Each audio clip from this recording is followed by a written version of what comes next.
Assista agora a ama do dia 26 de março de 2026 do Projeto Então, Vitra. boa noite, muito boa noite, gente amiga. Eu fico muito feliz em ver aqui um grupo de investidores que continua aqui fiel ao projeto, continua confiando aqui na Vitra, em nós, que estamos à frente do projeto. Isso é muito gratificante. Sobretudo, é muito gratificante e muito estimulante numa altura, nos dias de hoje, em que o mundo cripto está completamente bagunçado, né? No seguimento do que se passa com os mercados financeiros e ver aqui este grupo de pessoas que continua firme no projeto Vitra, que continua acreditando, isso é muito, muito prazeroso para mim, muito gratificante. Isso é óleo diesel no meu motor existencial, digamos assim, de ser humano. Muito gratificante isto. A vossa presença aqui, a vossa presença estimula e motiva bastante. É um sinal de reconhecimento pelo trabalho aqui do nosso projeto. Que Deus vos abençoe sempre, cada um de vocês e as vossas famílias. E não se vão arrepender. Garanto-vos que não se vão arrepender. Claro que isto agora é muito difícil, é muito complicado, numa altura em que os mercados estão derretendo, literalmente derretendo. Eu quero falar um pouquinho sobre isto. E, apesar disto tudo, o mundo cripto, surpreendentemente, não para mim, não é surpresa para mim, mas para 95% dos investidores, o mundo cripto, apesar disto tudo, desta derretida dos mercados, continua mostrando a sua força. Como? Luís, você está falando em força do mundo cripto, em força do Bitcoin, numa sangria destas? Estou. E é nessas alturas é que é importante haver uma voz como a minha, que seja um norte e um farol para todos nós investidores. E porquê? Vejam o seguinte: em pleno cenário de guerra no Médio Oriente, com o fechamento do Estreito de Hormuz, que é um canal por onde é escoado, portanto, é transportado mais de um quarto da produção de petróleo do mundo, 20 a 25% sai por ali. E claro que esse canal estando obstruído, não havendo a circulação desses navios, desses petroleiros, obviamente que afeta a oferta do petróleo e com isso faz disparar o preço do barril de petróleo. Já disparou para $111, está acima de $100 e com portanto, essa instabilidade, essa insegurança, essa falta de conhecimento do petróleo, obviamente que os mercados são completamente afetados por preço do petróleo mais alto devido à falta de escoamento desses mais de 20, 25% que passam por ali, pelo Estreito de Hormuz, que está sob o controle do Irã, né, que não tem pudor nenhum em financiar grupos terroristas como Hezbollah, Fatah, Hamas, é tudo financiado pelo Irã, acreditem que é assim. Não tem nenhum pudor em usar esses grupos terroristas para fazer o que já fez, e agora é a arma que tem, porque eles sabem que militarmente, em termos de guerra, não têm qualquer hipótese de fazer frente a uma potência americana, que é a maior potência militar do mundo. Então, eles estão a usar essa arma do petróleo para, de alguma forma, portanto, beliscar e não abrir mão do regime que tem, que é um regime de ayatollahs, ou seja, um regime ditatorial que foi instalado em 79, ou seja, depuseram o monarca de lá, instalaram-se no poder, é uma monarquia, portanto, religiosa, fanática, fundamentalista, e eu analiso isto muito friamente, aliás, eu não tenho nenhum problema em analisar isto friamente. E claro que toda esta tensão geopolítica está a fazer com que os mercados sangrem, e sangrem muito. Só para terem uma ideia, desde que desde que começou esta guerra no Irã, o ouro, e olhem o que é o ouro, o porto seguro da humanidade, o ativo mais antigo que se conhece, tem mais de 5.000 anos, o ouro físico, né? Porto seguro, refúgio de abrigo dos investidores em alturas de guerra, de incertezas, os investidores fogem para o ouro, fugiam. Mas desde que começou este conflito, o ouro, que estava, lembram-se, estava a $5.500 a onça, está caminhando para $4.000. Ou seja, o ouro já derreteu mais de 20%. Desde que começou este conflito no Médio Oriente, o índice Nasdaq e a S&P 500 já derreteu mais de 12%. E agora, eu vos pergunto, e o Bitcoin? Desde que começou esse conflito, o que é que se passou em relação ao Bitcoin e ao mundo cripto, e particularmente ao Bitcoin? Que é, portanto, o que puxa todo o mundo cripto. Puxa para baixo e puxa para cima. O Bitcoin, ao contrário do ouro, que derreteu 20%, o Bitcoin, ao contrário dos mercados de ações, Nasdaq, ações de tecnologia, S&P 500, as 500 maiores empresas americanas, o Bitcoin, desde que começou este conflito no Médio Oriente, se valorizou, hoje está a 12% de valorização, mas quando bateu $76.000 estava com uma valorização de 16%. Então vejam isto. E isto pouca gente vos diz, ou ninguém vos traz esta clareza de factos e de números.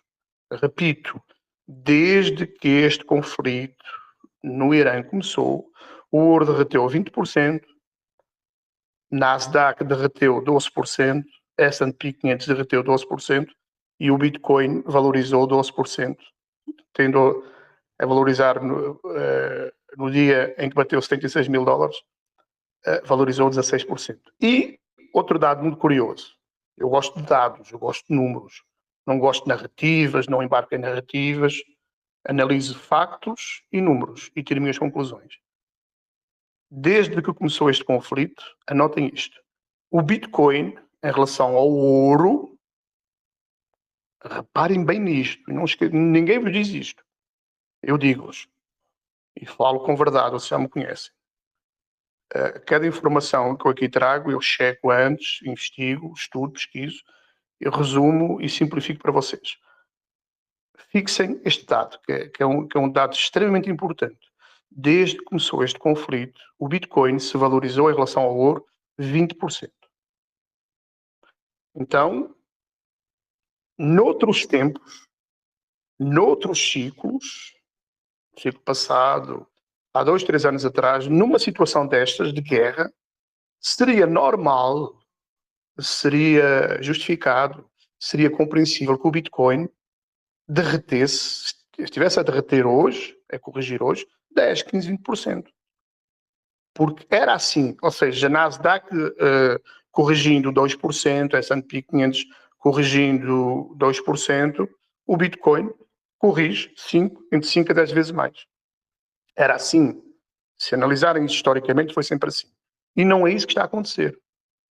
Pelo contrário, o Bitcoin está segurando muito bem, está na faixa de 68, 69 mil, 70 mil, fez fundo em 60 mil, depois bateu 70, teve ali entre 68 e 69, depois bateu 76, caiu hoje para 68 mil e 100 e já está acima de 69 mil e está lateralizando na faixa de 69, 70 mil, que é o novo suporte dele, 69, 70 mil. Então, era normal, repito, que o Bitcoin estivesse corrigindo 10, 15, 20% em situações análogas do passado. Foi isso que aconteceu e era normal que fosse isso que acontecesse hoje. E não é isso que está acontecendo. E por esse facto, por esse comportamento do Bitcoin, muita gente está perdida sem saber o porquê do comportamento do Bitcoin, porque deveria corrigir, não é? E muita gente, muitos analistas, muitos youtubers, muitos influencers juram a pés juntos, eu vejo várias informações nesse sentido, juram a pés juntos que o Bitcoin vai para 48 mil, vai para 32 mil, e isso não vai acontecer, gente. E isso não vai acontecer. Eu digo isto, fica aqui registrado e fica aqui gravado. Não vai acontecer. Bitcoin fez fundo em 60 mil e está fazendo fundos ascendentes.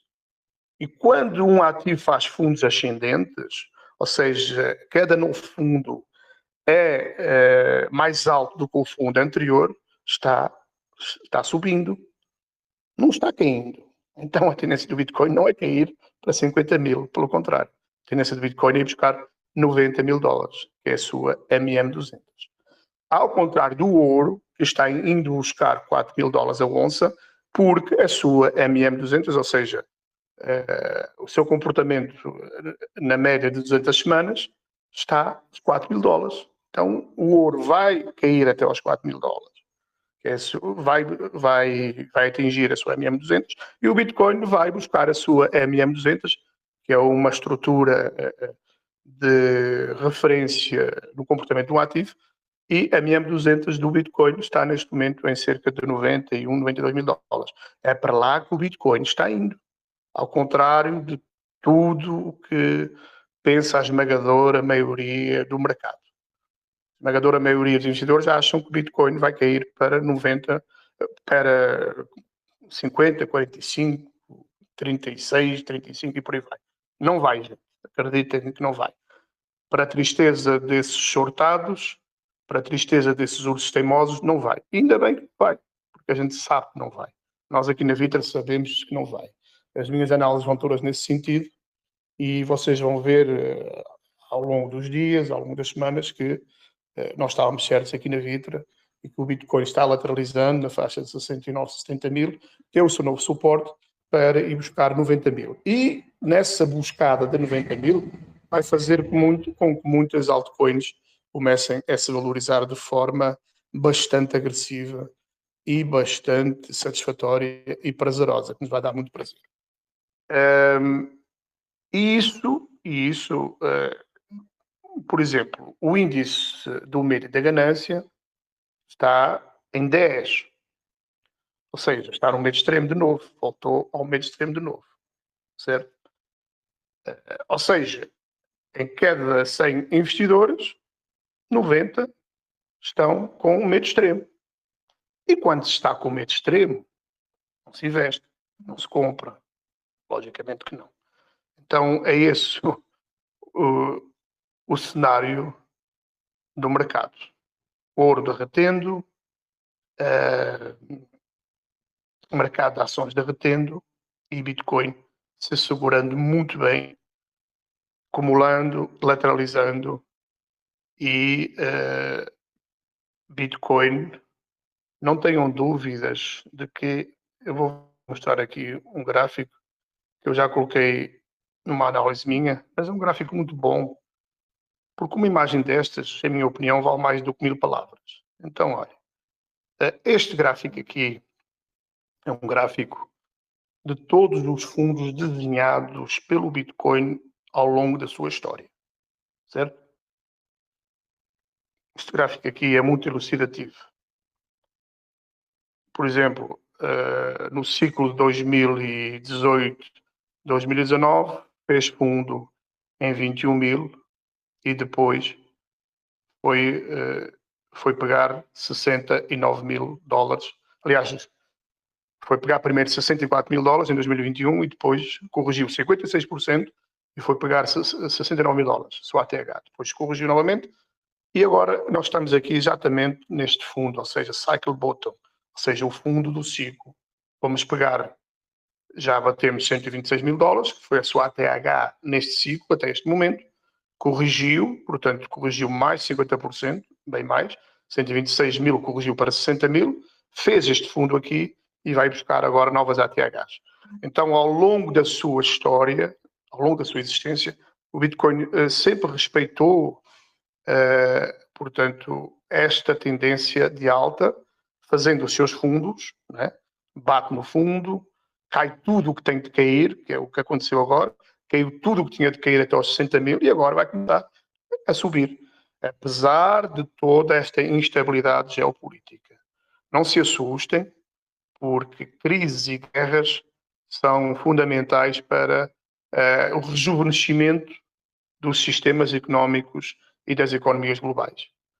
Justamente as crises, os crashes, as guerras que fazem com que os mercados desabem, derretam, para depois subirem de forma exponencial. E neste momento, e eu já vos disse isso, e vou dizer-vos de novo, quero que fique aqui registrado, a dívida dos Estados Unidos neste momento apresenta este valor aqui, 39 trilhões de dólares, minha gente. Esta dívida é impagável. E de tempos em tempos, o sistema financeiro norte-americano precisa ser resetado, de tempos em tempos. Foi assim em 2008, na crise do subprime, em que os bancos estavam todos quebrados, e na altura o buraco, ou seja, o furo, era de 1,5 trilhões de dólares, e o Fed foi obrigado a imprimir liquidez para resetar o sistema financeiro, para acudir, e foi obrigado a injetar 8 trilhões de dólares. Ou seja, o rombo era de 1,5 trilhão. Só que esse 1,5 trilhão vira efeito bola de neve, porque uma empresa, por exemplo, não consegue pagar, vai à falência, tinha um empréstimo bancário, não consegue pagar a quem deve, ao seu credor, o seu credor deixa de receber, por sua vez deixa de receber, não consegue pagar a quem deve e vira um efeito sistémico de creche, vira um efeito bola de neve. Aconteceu isso em 2008.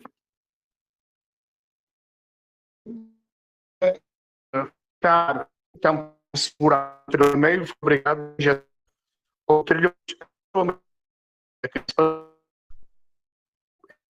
fez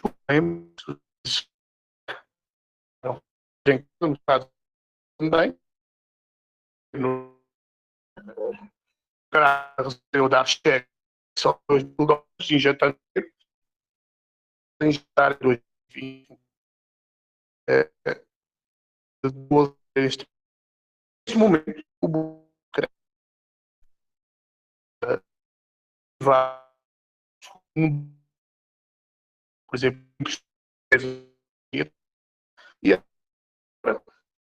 estão derretendo não porque vai dar e causa as empresas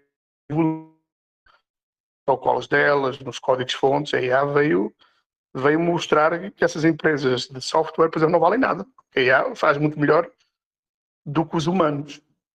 Então as empresas começaram a derreter, não conseguem pagar os seus compromissos e o buraco neste momento de crédito de fundos de empresas e corporativos é cerca de 4 trilhões e meio. Agora façam a conta. Para tampar 1,5 trilhão, apenas 1,5 trilhão, em 2008 o FED teve que injetar 8 trilhões, quanto é que vai ser preciso agora injetar o FED para tampar o rombo dessa crise financeira que está em 4 trilhões e meio? No mínimo, né? 8 vezes 3. Se 1,5 trilhão foi 8, então 4,5 é 3 vezes mais, então 8 vezes 3 será no mínimo 24 trilhões de dólares. O buraco é por aí. Só que isso é apenas a ponta do iceberg, porque o efeito sistémico vai ser muito maior do que isso. Então, no mínimo, o Fed vai ter que injetar este ano para resolver essa questão, para resetar o sistema financeiro americano, que estou a falar só dos Estados Unidos, mais de 20 trilhões de dólares. Mas depois isto tem outro efeito sistémico a nível global. Se o Fed americano injeta, o Banco Central japonês tem que injetar, o Banco Central Europeu tem que injetar, o Banco Central Chinês tem que injetar. Então, a gente está a falar da maior injeção de liquidez nos mercados que nós humanos vamos assistir durante este ano. E com essa injeção de liquidez, o M2 global vai expandir-se e nessa expansão o mercado de cripto e o Bitcoin e as altcoins sempre acompanham de forma exponencial essa expansão, essa injeção de liquidez. Então, acreditem, meus amigos, que nós vamos ter a oportunidade de ver o Bitcoin acima de 200, 300 mil dólares. E altcoins fazem 10, 20, 30, 40, 50 vezes, 100 vezes, mais do que isso. Vamos presenciar, sim. Acreditem no que eu vos digo, não presenciamos o ano passado. Era para ter sido um cheirinho o ano passado, mas houve muita manipulação dos mercados pelo JP Morgan, pelo Stanley Morgan, pelo Wells Fargo, pelo Bank of America. Fizeram de tudo para derrubar o mundo cripto, porque sabem que o mundo cripto portanto, é a substituição do sistema financeiro deles. Fizeram de tudo, não conseguiram, e como não conseguiram, agora estão entrando no mundo cripto. Estão trazendo os seus trilhões. Fizeram de tudo para derrubar o Michael Saylor, da Strategy, que é o maior comprador de bitcoins do mundo. Compra por dia, fixem este dado, entre 1.900 a 2.000 bitcoins. E por dia só são minerados, produzidos 450 bitcoins. Então, o homem está a comprar cerca de 4 vezes mais daquilo que existe disponível no mercado. O que é que vai acontecer?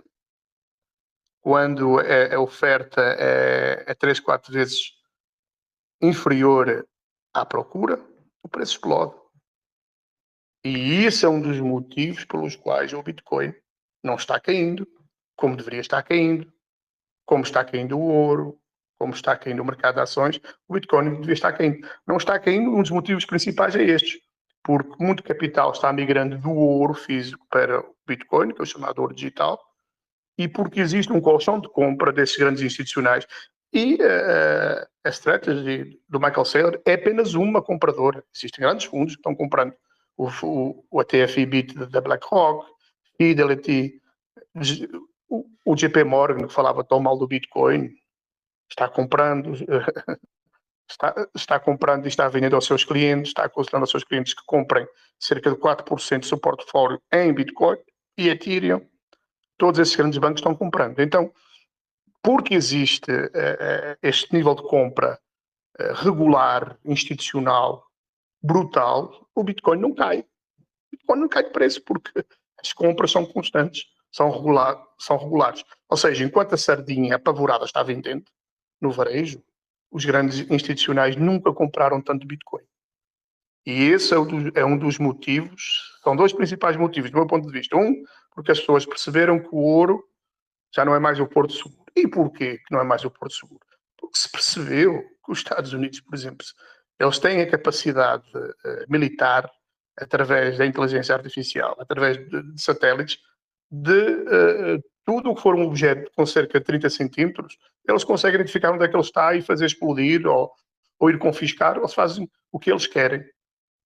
Então, os países que têm ouro, têm muito ouro, por exemplo, a Venezuela, o ouro não vale nada. Ou seja, se for um país que tem reservas de ouro e não tenha uma força militar, por exemplo, com bomba atómica, com arma nuclear, os Estados Unidos, se quiserem, vão lá e confiscam o ouro, como fizeram com o Maduro. Chegaram lá e resgataram o homem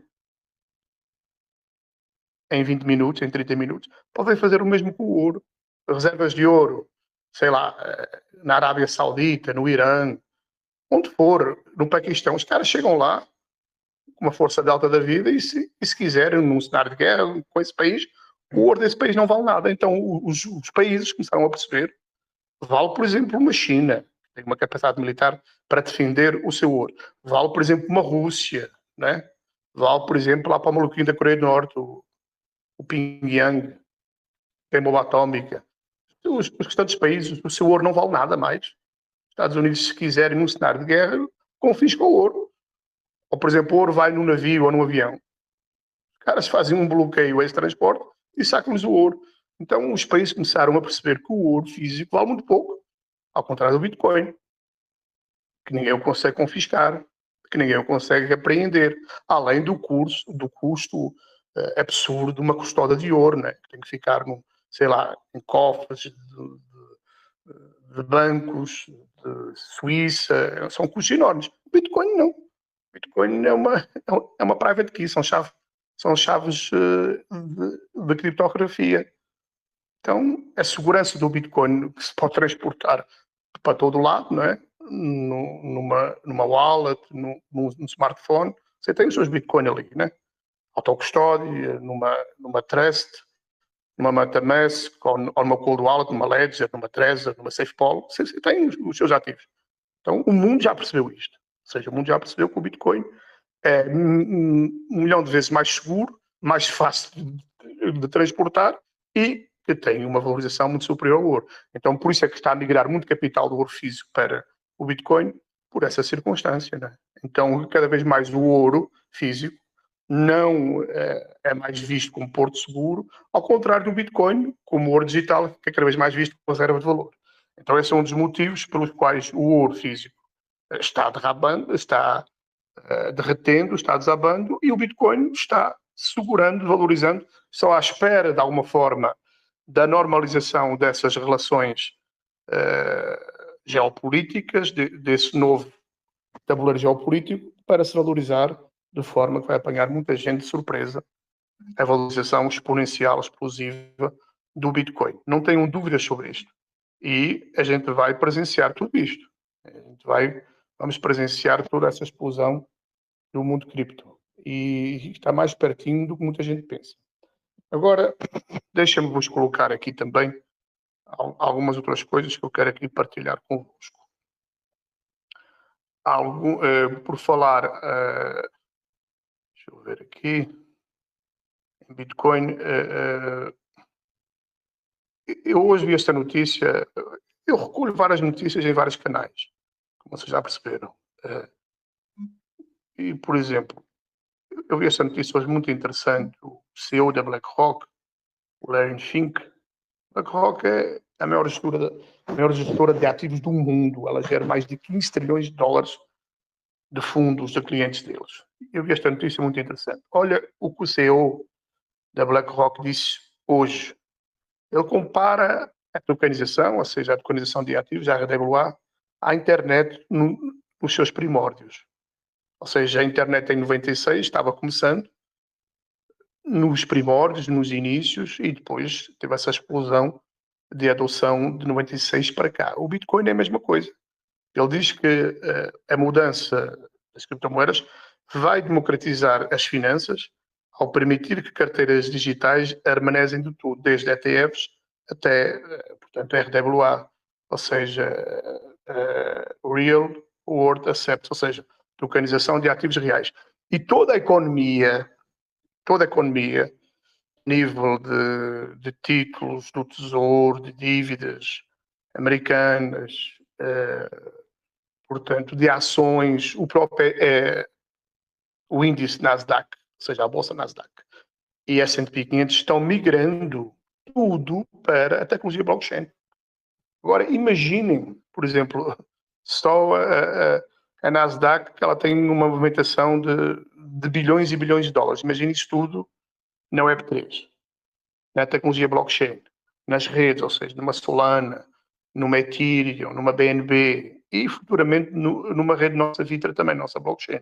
Somos pequeninos, mas um dia chegaremos lá também.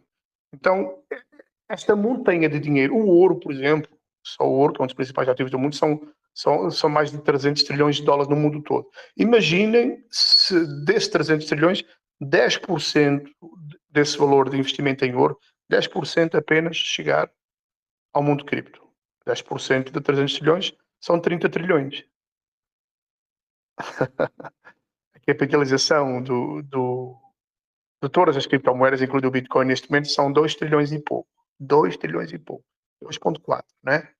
O Bitcoin é cerca de 1,2 trilhões. 1,3 trilhões. Imaginem chegar 30 trilhões ao Bitcoin. Para quanto é que vai o Bitcoin? Para quanto é que vão as altcoins? E atenção, isto não é fantasia, não é expectativa, não é, portanto, uma coisa, uma esperança vem. Não, já está acontecendo. Todos esses ativos, esta montanha de dinheiro, está a ser tokenizada para rodar em blockchain, em redes como, repito, Solana, as grandes redes, né? Uma Arbitrum, uma Tron, sei lá, uma Avax. Esse tsunami de dinheiro da Web 2 está todo migrando para a Web 3. Todo ele. E quem diz isso não sou eu. É o CEO Enfim, que aqui há 2 anos atrás era totalmente contra o Bitcoin e o mundo cripto. Só que os clientes deles, por exemplo, um fundo soberano da Noruega, um fundo soberano da Arábia Saudita, um fundo soberano do Catar, que têm trilhões de dólares investidos, eles dizem assim à BlackRock e ao seu CEO: nós queremos participar do mundo cripto. Nós queremos os nossos fundos investidos em criptomoedas. Bitcoin, em Ethereum, em Solana, são as principais. Então, trate de fazer essa migração. Nós não queremos mais estar a receber apenas uma taxa de juros ao ano de 2, 3%. A gente quer comer da fatia do bolo das criptomoedas. Por isso é que esses grandes fundos, uma BlackRock, uma Fidelity, os grandes bancos, um JP Morgan, estão a ser obrigados a migrar para o Bitcoin. Não é porque eles gostem do Bitcoin. Não é porque eles achem bonito e tal, e se tenham apaixonado pelo mundo cripto. Não, não. É pela pressão dos clientes deles que querem participar da festa, que sabem que vão chegar a trilhões de dólares ao mundo cripto e querem abocanhar uma fatia desse bolo imenso de valorização.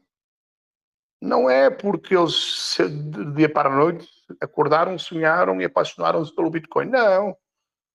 Não. Esses institucionais gostam de ganhar dinheiro. Vivem de ganhar dinheiro. E quando começaram a perceber o potencial de valorização do mundo cripto, começaram a migrar. Olha, eu estava aqui, eu tinha combinado mais a programação, fazermos uma distribuição hoje de rendas passivas, mas está-me aqui a informar que o Remix fez aqui uma alteração e ele vai ter que atualizar aqui isto aqui. Mudaram a versão. Não se preocupem que a gente vai resolver isto aqui. Vamos ver se daqui até ao fim de semana a gente já consegue ver aqui as mudanças que eles estão a exigir. O Remix não está mais permitido enviar. Vou ver aqui mais a programação, mas eu hoje tinha programado, eu queria fazer-vos essa surpresa, fazer-vos uma distribuição bacana e tal, que tem vindo a acumular as vossas vidas. Não se fez mais a distribuição já há mais de 2 meses, mas o projeto, em termos técnicos, ainda não foi possível. Mas vai ser, fiquem tranquilos. Eles estão aqui a informar aqui no meu privado, está aqui a conversar com vocês e a receber aqui a mensagem deles. Vai ver, a gente resolve isto aqui. Não se preocupem não. Estão guardadas, estão seguras e também porque não há muitas transações no gráfico, não há muitas compras, não há muitas vendas, portanto as taxas não têm sido muitas, mas de qualquer forma eu considero aqui um benefício, um bónus para de alguma forma vos gratificar e vos compensar por toda essa espera e pela confiança que têm em mim e no projeto. Oportunamente, eu penso que até ao fim de semana se vai conseguir resolver isto. Até segunda-feira eu já vos dou uma posição, a gente faz a distribuição depois. O que é que eu gostaria de dizer mais? Queria dizer-vos aqui mais uma coisinha ou duas. Ainda sobre o Bitcoin, eu tenho aqui alguns dados curiosos e eu sou um apaixonado por essas questões. Vocês sabiam, deixa eu vos colocar aqui esta tabela aqui. Muito interessante isto aqui. Olhem aqui, vocês sabiam que em 10 de maio de 2009, $1, gente, vejam isto aqui comigo, $1 comprava, sabe quantos Bitcoin? 1.309 Bitcoins, $1. Ah, meu pai do céu. Em 10, em 13, porque em inglês é ao contrário, vem primeiro o mês e depois é que vem o dia. No dia 13 de outubro de 2009, ou seja, em 2009 o Bitcoin foi criado no dia 3 de janeiro do ano 2009. Nesse ano, $1, em outubro, $1 comprava 885 Bitcoins. Imaginem vocês, meus senhores, nós termos comprado $1 de Bitcoin nessa altura e termos 800 Bitcoins. Imaginem vocês. Imaginem só. Mas isto mostra o que é o mundo cripto. E agora, isto era lá atrás. Isto é uma curiosidade minha que eu faço essas pesquisas e e gosto de ter essas informações. Para vocês verem, $1 comprava mais de 1000 bitcoins em 2009. Entretanto, deixa-me ver aqui, tem aqui outro dado muito interessante aqui, sobre isto ainda. Olhem essa tabela aqui. Por exemplo, a tabela de conversão, de compra entre o gold, ou seja, o ouro, e o Bitcoin. Vejam isto.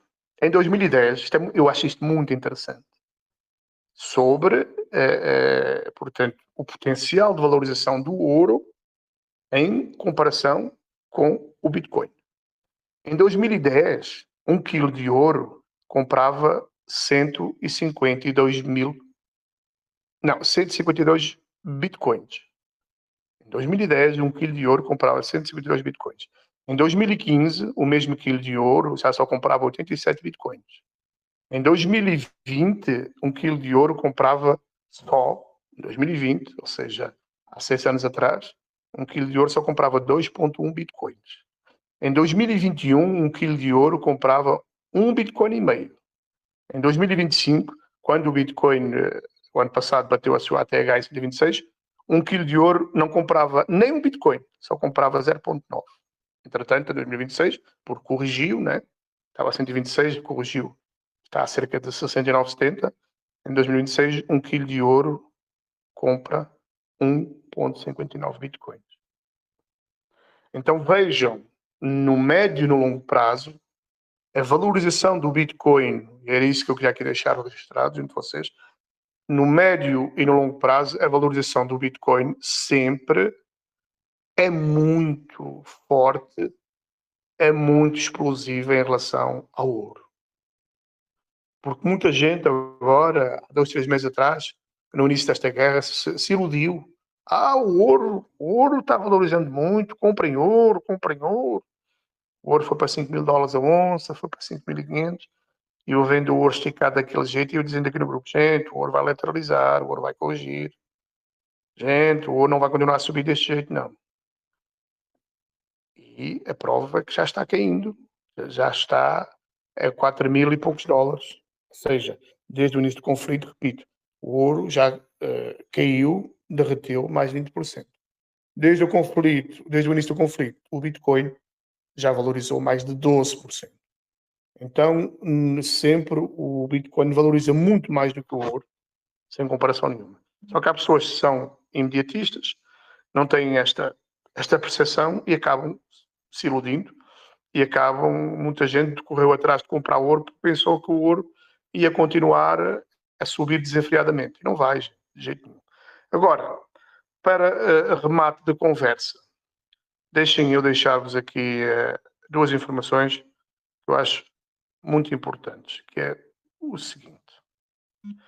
Esta notícia hoje da CoinDesk, eu achei muito bacana, vou partilhar aqui com vocês, que é bem interessante, em que ela diz o seguinte: o Bitcoin tem oscilado em uma faixa estreita por quase 50 dias, mas isso não significa uma bandeira de baixa.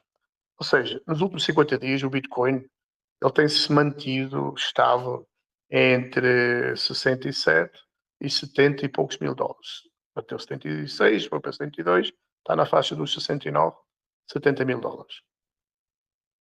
50 dias, ou seja, ao contrário dos mercados de ações, mercados tradicionais, ao contrário do ouro que está quente, está derretendo, o Bitcoin mantém-se lateralizando, estabilizado há mais de 50 dias. Agora imaginem vocês, se o Bitcoin está se solidificando, está se alimentando, mesmo apesar de toda esta crise, numa crise destas ele está assegurando deste jeito, ou seja, não está caindo igual ao ouro, igual às ações. Imaginem quando esta crise começar a ter perspectivas de resolução. Isto não vai durar para sempre, né? Imaginem o que é que vai acontecer ao Bitcoin e ao mundo cripto. Ele está numa mola comprimida, num colete de forças. Quando a pressão for aliviada, ele explode de valorização. Acreditem que explode e vai explodir muito e vai apanhar muita gente de surpresa. Não tenham dúvidas sobre isto. Outra notícia muito interessante também, que vem no seguimento do que eu já disse aqui, do Financial Times, que é uma das minhas fontes de informação, a queda acentuada do preço do ouro coloca em dúvida seu status de porto seguro. Exatamente como eu dizia lá atrás, o ouro não é mais visto como porto seguro, porque se percebeu a fragilidade do ouro, a facilidade em ele ser confiscado por um governo americano, a dificuldade em transportá-lo, os altos custos de uma custódia, enfim, ao contrário do Bitcoin. Então o Bitcoin cada vez é mais visto como reserva de valor, como porto seguro, e o ouro está deixando de ter esse papel, que foi um papel desempenhado pelo ouro físico, como reserva de valor, como porto seguro, como porto de abrigo, há mais de 5.000 anos, e já não desempenha mais este papel. Por isso é que grandes investidores, grandes players estão migrando justamente os seus investimentos do ouro, e governos e países estão migrando, estão transferindo o seu capital do ouro para o Bitcoin. E esse é um dos motivos pelos quais o Bitcoin não cai de preço. Não cai abaixo de 60 mil, porque supostamente e naturalmente deveria cair. Se o ouro está caindo deste jeito, se os mercados de ações estão caindo desta forma, o ouro deveria seguir a mesma. O Bitcoin deveria seguir essa mesma tendência de queda abrupta. E não é isso que estamos verificando. Agora, se o ouro não está caindo como estão caindo todos os outros ativos, ações, ouro, prata e outros, repito, imagine quando os mercados começarem a estabilizar-se. Basta, por exemplo, haver um anúncio formal e oficial de que o Estreito de Hormuz voltou a funcionar normalmente, de que os navios petroleiros que fazem escoar a produção de petróleo de cerca de 20-25% do mundo por ali está funcionando normalmente, ou seja, não há mais bloqueio do Estreito de Hormuz. Imaginem vocês o que é que vai acontecer ao Bitcoin. Vai explodir de valorização. Não tenham dúvidas sobre isto. Então muita gente está iludida, está mal informada e vai ser apanhada de surpresa. E quero dizer-vos aqui uma coisa. Hoje, Donald Trump publicou isto aqui na sua rede, na Truth Social. Está em inglês, mas eu trouxe aqui rapidamente aqui para vocês. Ou seja, resumindo a história, ele deu um prazo até ao dia 6 de abril, às 8 da noite, dizendo que as conversas de fim da guerra com o Irã estão correndo muito bem, estão avançando muito bem, apesar, ele diz isto aqui, apesar das fake news da empresa, dos democratas estarem a torcer contra o fim da guerra, ele trouxe até nós este post hoje. Diz ele aqui, to the contrary, by the fake news media and others, they are going very well. Ou seja, as coisas estão indo muito bem, apesar das fake news da mídia sobre esse assunto. As conversações estão a correr muito bem e poderá ser atingido um acordo de paz muito rapidamente. Até porque o Irã não tem qualquer possibilidade de peitar uma armada americana e israelita. Não tem qualquer possibilidade. Eles fazem atirar uns drones para lançar o pânico em Israel e tal, mas não tem uma capacidade de peitar Estados Unidos e Israel numa guerra desta. Não tem. É uma questão de tempo até ter que aceitar um acordo. Os Estados Unidos apresentaram 15 condições, o Irã respondeu com outras 5 condições deles e que são inaceitáveis. Mas eu estou convencido que isto não vai durar muito tempo, este conflito, ou se começar a durar muito tempo e, entretanto, o escoamento do petróleo for assegurado, isso vai fazer com que o preço do petróleo baixe, a inflação não dispare. Esta guerra até poderá continuar durante meses, durante anos, como está a acontecer na Rússia neste momento, como a guerra já dura mais de 3 anos, e já ninguém fala na guerra na Rússia. Ou seja, os mercados acabam por absorver este choque. No Irã, duas uma. Ou isto resolve-se rapidamente, ou não se resolve rapidamente, mas o fornecimento de petróleo vai ser normalizado, até porque a Arábia Saudita e o petróleo da Venezuela pode vir a suprir de alguma forma a falta de petróleo oriunda do Estreito de Hormuz. A Venezuela é um dos maiores produtores de petróleo do mundo, a Arábia Saudita. Estou convencido que os Estados Unidos, se não conseguirem liberar o Estreito de Hormuz para que circulem lá os petroleiros de forma regular e normal, vão arranjar uma solução. Se continuar a guerra, normalizando a guerra, ou seja, tornando isso mais uma guerra igual a uma da Rússia, os mercados vão acabar reagindo e os mercados olham para a frente, não olham para trás. E eu estou convencido que isto rapidamente, este conflito vai causar muito pouco caos nos mercados. O que tinha de causar já causou, que é o impacto inicial, que ninguém sabia onde é que isto ia dar, o choque inicial da oferta do petróleo, mas aos poucos os mercados vão absorvendo esta escassez do petróleo e vão alcançando fontes alternativas e novos fornecedores de petróleo, aumentando a cota da OPEP e tal. Eu estou convencido que isto, mais uma semana ou duas, estará resolvido. Até porque agora o Donald Trump deu até ao dia 10 para que, se o Irã não chegar a acordo, então sim, eles vão destruir todas as usinas de energia lá do país do Irã, e aí o Irã fica... Aí cai o regime, aí cai a ditadura dos Ayatollah, e até era bom que fosse implantado lá outro regime democrático e que acabasse o Irã de ser o país financiador do terrorismo mundo afora, de grupos como Hezbollah, Hamas, Fatah e outros, os Houthis do Iêmen. Eles estão por trás de tudo. O Irã está por trás de tudo o que é terrorismo no mundo.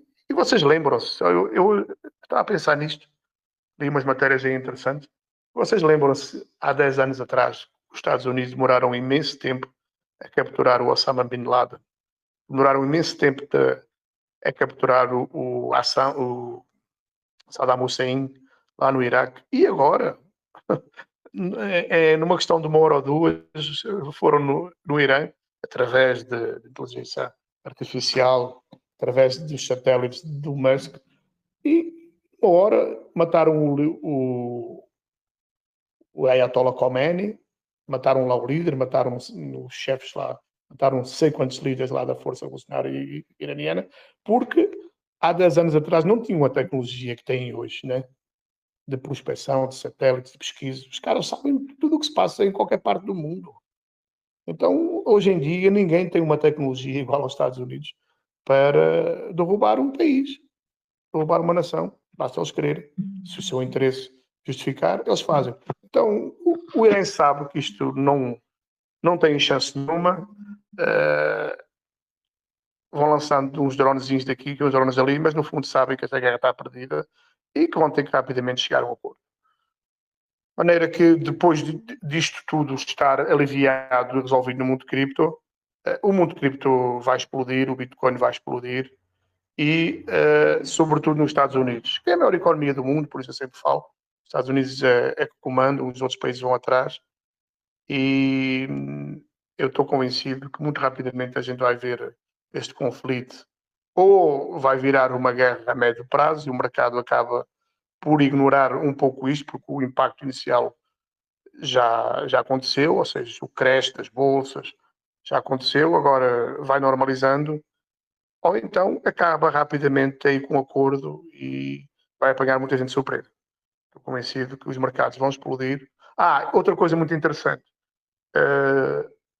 e tanto é assim, que pessoas, por exemplo, geniais como o Elon Musk, pessoas geniais como o Sundar, que é o CEO da Nvidia, Mark Zuckerberg, que é o CEO da Meta, do Instagram, do Facebook, do WhatsApp, eles estão lançando, sabem o quê, neste momento? IPOs, ou seja, Initial Public Offer, ou seja, estão lançando, portanto, as suas empresas, abrindo o capital de oferta no mercado para capturar recursos. Só, por exemplo, o Elon Musk está fundido a SpaceX, que é a empresa de satélites, de foguetões, com a Starlink, para lançar um IPO, ou seja, uma oferta pública de compra, de 1,5 trilhões de dólares. O outro, o da OpenSea, 500 bilhões. Então, gente, esta galera sabe que vão chegar trilhões de dólares ao mercado e já está preparando as ferramentas e os bolsos para irem vender essas ações quando essa injeção, este tsunami de dinheiro chegar no mercado, porque o FED vai ter que injetar mais de 20 trilhões, eles já estão a preparar-se para ir captar esses recursos todos para as empresas deles. Então é porque sabem que vai chegar essa enxurrada de dinheiro e querem botar a mão na massa também. E sabem que os mercados, muito em breve, muito rapidamente, vão voltar à normalidade e vão voltar a trazer, portanto, grandes altas e grandes valorizações. Porque ninguém faz um lançamento de uma oferta pública de compra com o mercado em baixa, com um medo extremo em baixa. Ou seja, as pessoas cheias de medo. Eles sabem que isto, muito em breve, muito rapidamente, vai mudar rapidamente a ficha no mercado. Vai mudar a chave e vai mudar para alta e vai mudar para a expansão e vai mudar para robustas economias, até porque, se mais não fosse, isso é um argumento decisivo, este ano é ano de eleições nos Estados Unidos. Então, e com a nomeação do novo presidente do FED, vai tomar posse agora em maio, o Donald Trump já anunciou, já informou que quer um presidente do FED que baixe a taxa de juro americana para entre 1% e 2%. Então, tudo isto junto vai fazer com que os mercados explodam, vai fazer com que o FED seja obrigado a injetar toda esta grana, esta montanha de dinheiro, e esta injeção vai fazer com que o mundo cripto exploda para valores que vai apanhar muita gente de surpresa. A mim não vai apanhar de surpresa o valor que vai atingir o Bitcoin, nem as altcoins, mas vai apanhar muita gente de surpresa que acha que isto estamos em bear market e que o Bitcoin vai derreter para 40, 50 mil dólares. Eu acho que vai apanhar muita gente de surpresa. E se nós pegarmos aqui neste gráfico, e fico já por aqui, para não ser muito maçador, se nós pegarmos aqui neste gráfico aqui, a gente percebe perfeitamente onde é que está o Bitcoin e para onde é que vai. Isto é o gráfico que é chamada grade de valorização algorítmica. Isto nunca falhou desde que o Bitcoin foi criado. E nós estamos agora aqui exatamente neste fundo, exatamente, e vai pegar ali a mediana desta grade, e quando pegar a mediana desta grade, no mínimo, o Bitcoin vai estar a 150 mil dólares. E vai ser daí para cima. Depois faz um pullback e tal, e vai para cima de 200, 300 mil dólares. Esta grade até hoje nunca foi quebrada. Nunca foi quebrada, desde que o Bitcoin foi criado. Desde 2009. E já está a sinalizar exatamente. Fizemos fundo em 60 mil, está lateralizando em 70 e vai pegar no mínimo, rapidamente ali, a média desta grade, que é esta linha do meio, esta linha verdinha, que vai fazer com que o Bitcoin vá pegar 140 a 150 mil dólares. É para lá que estamos a ir e é para lá que nós vamos ir. Queiram vocês ou não queiram. É só uma questão de esperar e ter paciência e ver as coisas acontecerem. Era isso que eu vos queria dizer. Agora, se tiverem alguma dúvida, alguma questão, fiquem à vontade. Vejo que chegou muito mais gente na AMA, entrou gente nova. Vejo aqui, por exemplo, seja bem-vindo, Leandro Santana, Wesley An, Seba Alencar, Francinaldo Soares, o Bolsonaro que chegou cá também, a Chile, o Marcos, o Claudinei Cruz, o Diego Silva, vejo por aqui gente nova. Fiquem à vontade se tiverem alguma pergunta, se quiserem intervir. A Dilson, não sei se vocês quer dizer alguma coisa, ou algum de vocês. Fiquem à vontade. Os microfones estão abertos. Se querem fazer alguma pergunta, algum questionamento, alguma observação, a palavra é vossa. E muito obrigado pela vossa presença e pela vossa confiança.